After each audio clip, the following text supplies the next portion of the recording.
Alors, bonsoir. Encore une fois avec votre maîtresse, Madame Atika, dans une autre leçon du vocabulaire. Une nouvelle leçon, dont le titre c'est les contraires. Après avoir étudié et reconnaître les synonymes, on aura l'occasion de reconnaître et définir les mots contraires. Alors, et pour cela, on va commencer par une description de ces deux images qui sont devant vous.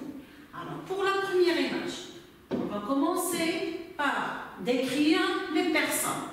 Alors, qui voit-on sur la première image? Alors, sur la première image, on voit un homme, un adulte.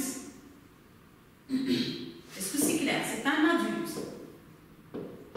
Dans la deuxième image, qu'est-ce que je vois? Je vois un garçon. Est-ce que c'est un adulte? Non, mais c'est un enfant. Un enfant. Bien.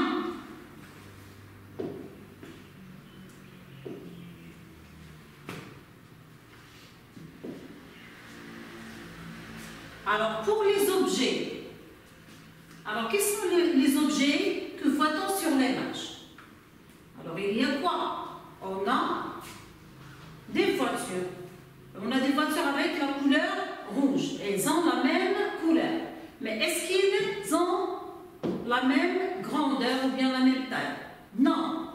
Alors, celle-là est une voiture qui est petite. Et l'autre, elle est grande. C'est bon? Alors, regardons cet homme. Quelle action qu'il fait? Bien, qu'est-ce qu'il fait? Il fait quoi? Alors, cet homme pousse la voiture.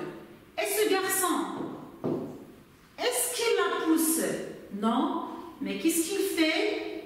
Il tire la voiture. Tire. Très bien. Alors, regardons maintenant les pneus de ces deux voitures. Pour la première image, les pneus sont étroits. Ils sont étroits.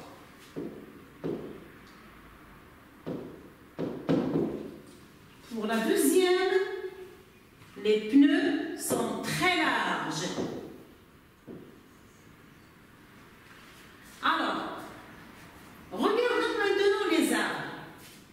Les arbres dans la première image sont penchés vers la droite. Et les autres dans la deuxième image, ils sont penchés vers la gauche. C'est très bien.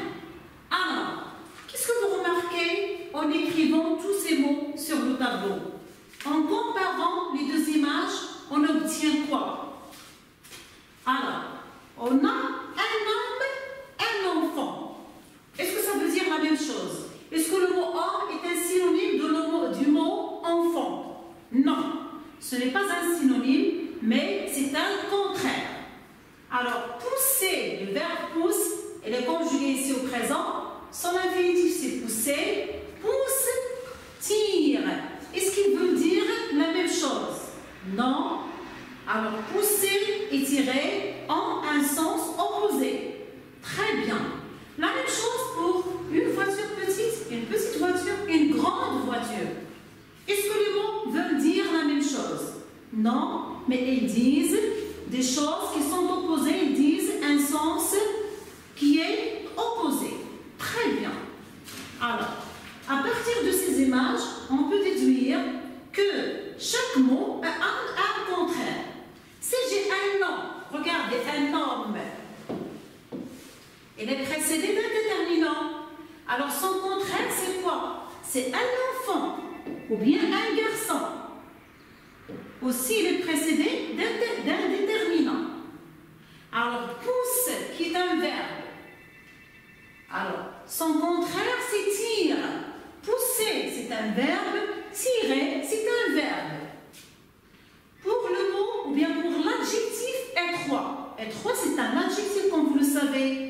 Alors, son contraire, c'était quoi? C'est large. Alors, étroit, le contraire de étroit, c'est large. Alors, à partir de ces images, je peux déduire que les contraires sont des mots qui ont un sens opposé. Ce sont des mots qui ont un sens opposé. Le contraire d'un adjectif est un adjectif. Étroit, large. Le contraire d'un verbe est un verbe. Pousser, tirer. Le contraire d'un nom est un nom. Un homme, un garçon. Un adulte, un enfant. Alors, espérons que vous avez eu une idée sur les contraires. Alors, et souhaitons que vous pouvez faire des consignes pour mieux s'entraîner sur le manuel page 117. Alors, je vais vous écrire le numéro des consignes proposées. Vous pouvez faire les consignes